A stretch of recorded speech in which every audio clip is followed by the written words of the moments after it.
I was asking your friend if she's coming, just in case. Running her mouth in the makeup room with Emily. Because I haven't read any of her scripts.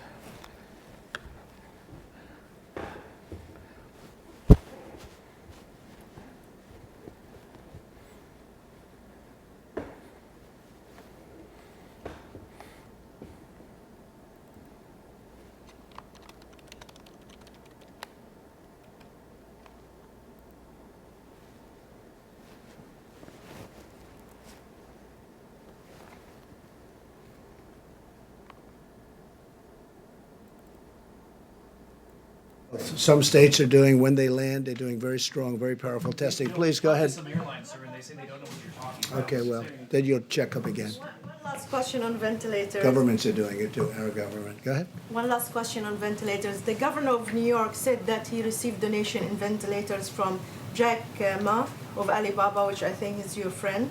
Would you call on the business community to donate ventilators, not necessarily to New York, but other states like Louisiana? No, Jack Ma Michigan? is a friend of mine, and he's made it very possible to get about 1,000 ventilators from China.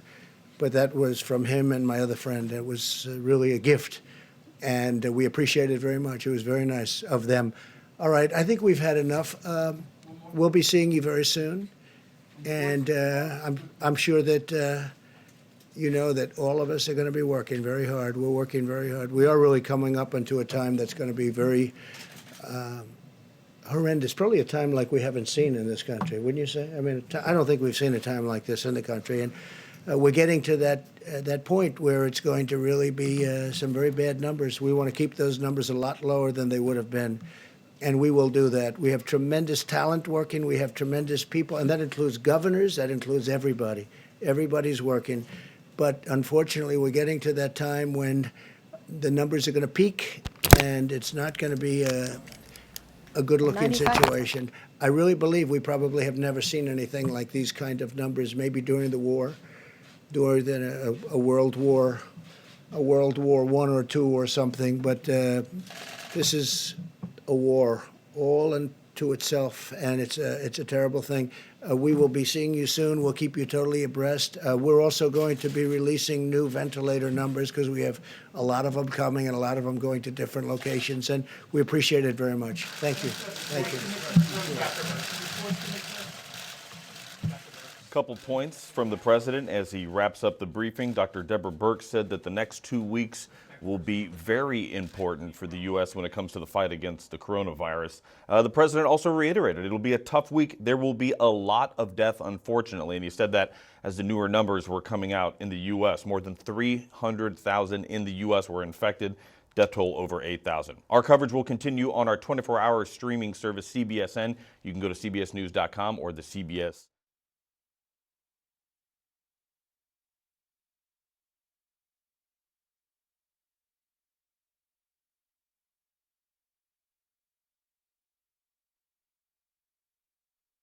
This is CBS 46 News at 6.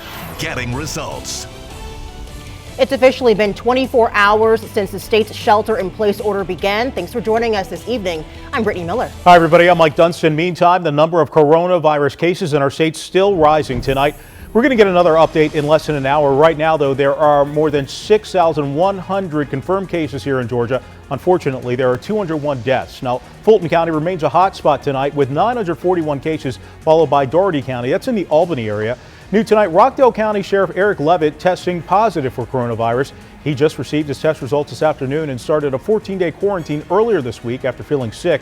And right now, the entire state of Georgia is under a shelter-in-place order. It'll be in place through April the 13th.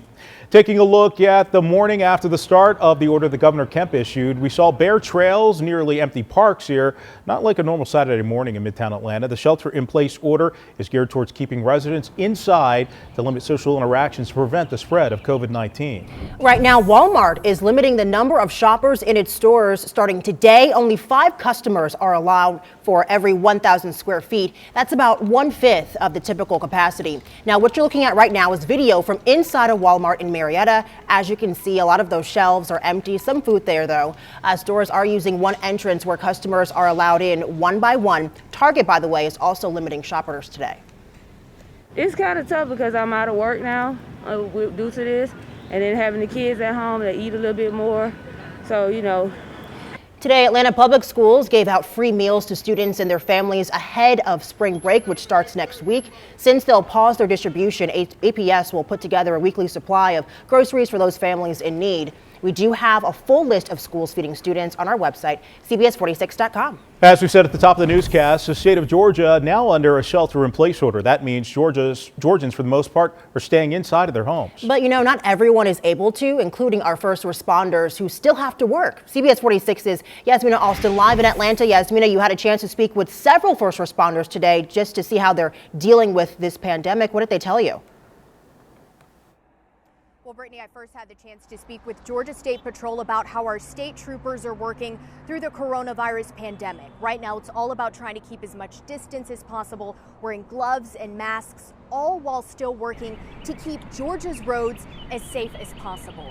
Now, we also had the chance to go into the Fulton County Jail to see how staff and inmates are being kept safe there. A lot goes into that, starting with all jail staff wearing masks and gloves to protect themselves. The jail is also constantly being cleaned, and the inmates are getting educated on what they need to do, including keeping a distance from one another and good hygiene. And we also saw the detainees coming into the jail were screened, which included a temperature check. The assistant chief jailer telling me the work that first responders are doing all across the nation is incredible. My hat goes off. I salute our line staff, and in fact, all the first responders from coast to coast. These people that I see showing up to this jail every day, knowing that they are putting themselves at risk, knowing that there's exposure possibilities there. Those are the ones that really need to be saluted. And we'll also be speaking with the Metro Atlanta Fire Department about how firefighters are working through this pandemic. I also had the opportunity to ask Georgia State Patrol a bunch of other questions, including about the shelter in place that we're currently under. I'll have much more on that tonight on CBS 46 News at 11. Live in Atlanta, Yasmina Alston, CBS 46 News. Yasmina, thanks. Well, tonight the folks at the Atlanta-based Centers for Disease Control and Prevention recommending you wear a mask, a piece of cloth or some kind of a fabric mask that you can make at home. Because these guidelines are voluntary, President Trump says he will not wear a face covering. The nation's top infectious disease expert, Dr. Anthony Fauci, says wearing a face covering should not lull people into a false sense of security. This is an addendum and an addition to the physical separation, not as a substitute for it. Tonight, U.S. health officials and state leaders across our country are urging a stronger response to the outbreak. Taking an in-depth look right now at cleaning your face masks. Most masks are intended for one-time use only, so keep that in mind. So here's what you need to know. The CDC says this elastic surgical mask is most suitable for reuse. Wash your hands before and after putting on your mask, and then store it with the outside facing in a sealable paper bag or even a container. Any virus trapped on the mask will die on its own over time. And those N95 masks should be reserved for medical workers exposed to high viral loads. So if you have any unused N95 masks, the folks at the CDC say please donate them to a hospital. It's because most of us do not need that level of protection. The mask is typically cleaned using ultraviolet light sterilizers. Any hand washing or chemicals could degrade its use.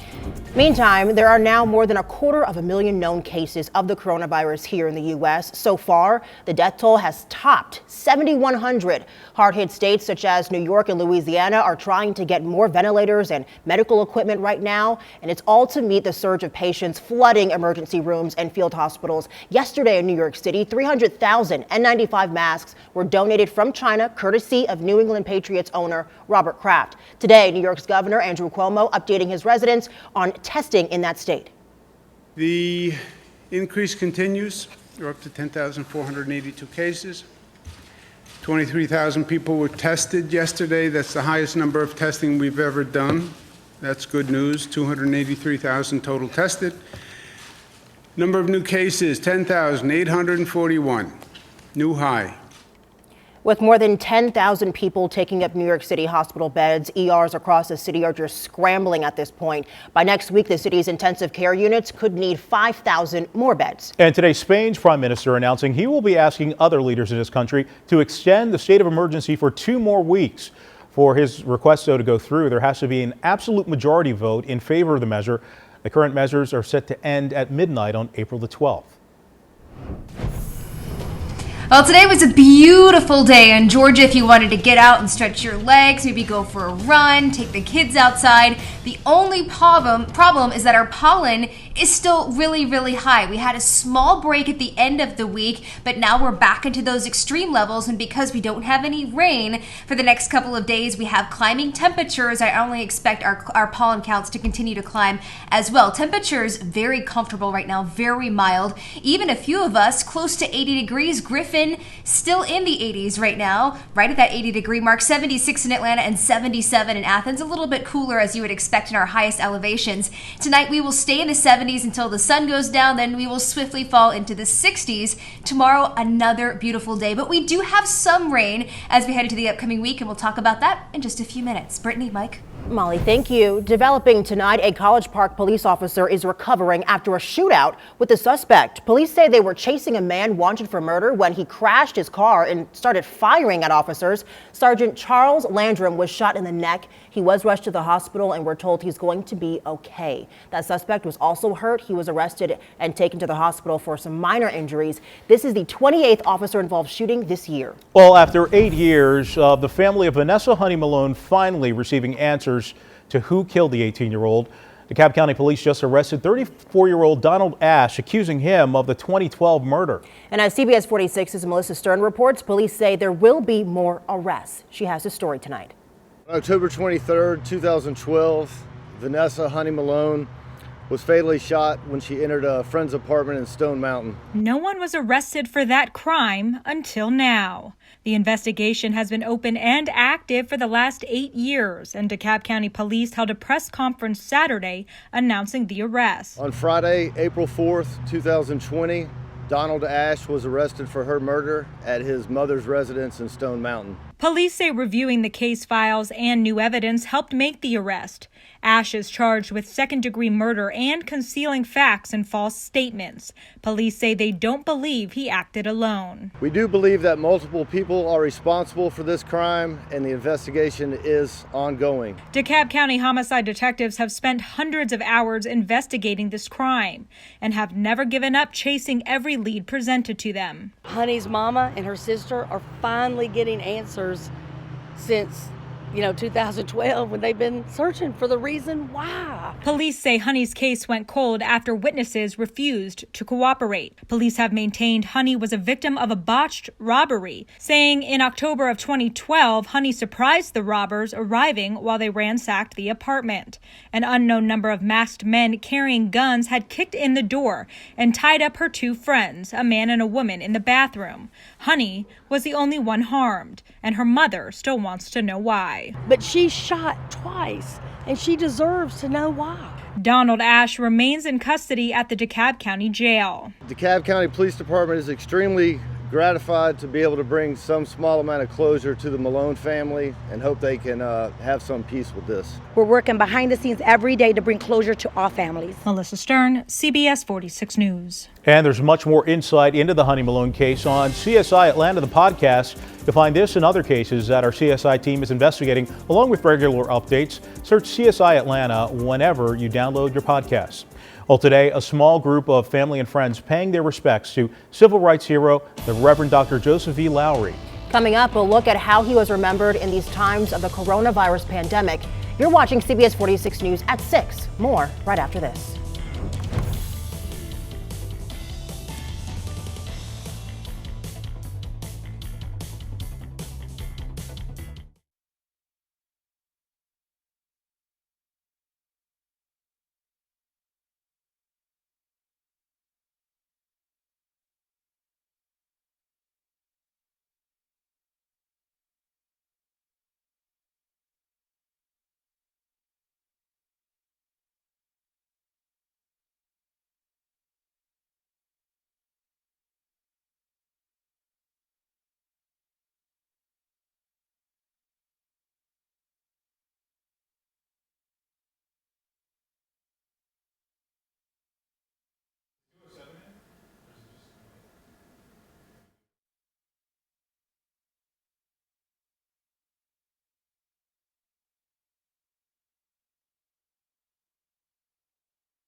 And welcome back, everybody. A live look at our beautiful city, beautiful despite the coronavirus pandemic. Although Molly says 76 degrees, it is a good day to get outside if you can. Do some exercising, but remember to practice that social distancing. Hello to Snellville, Forest Park, Mableton, and Johns Creek. Brittany? Weather experts are predicting 4 major hurricanes as part of an above normal 2020 Atlantic hurricane season. 16 named storms, including 8 hurricanes, are forecasted for this season. All right. Now, CBS 46 Pinpoint Weather, certified Atlanta's most accurate forecast. Hurricane season doesn't officially start until June 1st, but we are heating up really quickly, and our oceans are really warm too, so I wouldn't be surprised this year if we see an early start to hurricane season. Of course, right now that is not a concern. Our big concern here in Georgia is the fact that our pollen has been so brutal lately. You expect that this time of year, but it's been especially bad this year. We are expecting to stay very mild, very dry over the next couple of days. That's only going to allow our pollen counts to start to climb again. We've seen a couple of days in a row in those extreme levels, and I just expect that to continue. We will climb all the way into the 80s.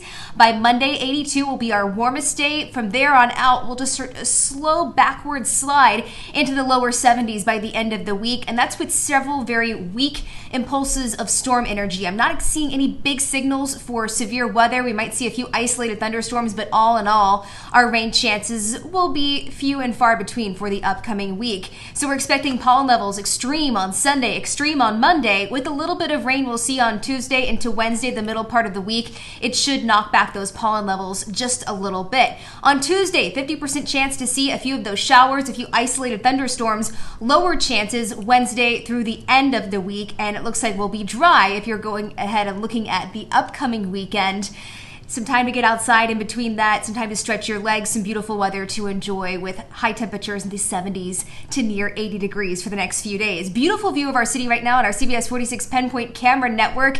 That's in Sandy Springs looking towards our beautiful skyline. And you can see Georgia 400 and 285 below that. Understandably, the traffic extremely light right now. Temperature 76 in Atlanta. Our warm spot right now, Floyd County 79. It's still close to 80 degrees in Rome. Tonight we will be 55, very dry, very mild, no rain concerns tonight, not a lot of wind tonight, not a lot of clouds tonight. Tomorrow morning, stepping out the door, 55 degrees. We will quickly warm up into the 70s by the lunchtime hour and to near 80 tomorrow. We won't quite make it into the 80s for tomorrow afternoon in Atlanta, but a few of us like Eatonton as well as Athens will be in the 80s and a lot of sunshine to once again enjoy some time outside. I know we need that time outside, spending a lot of the week inside working.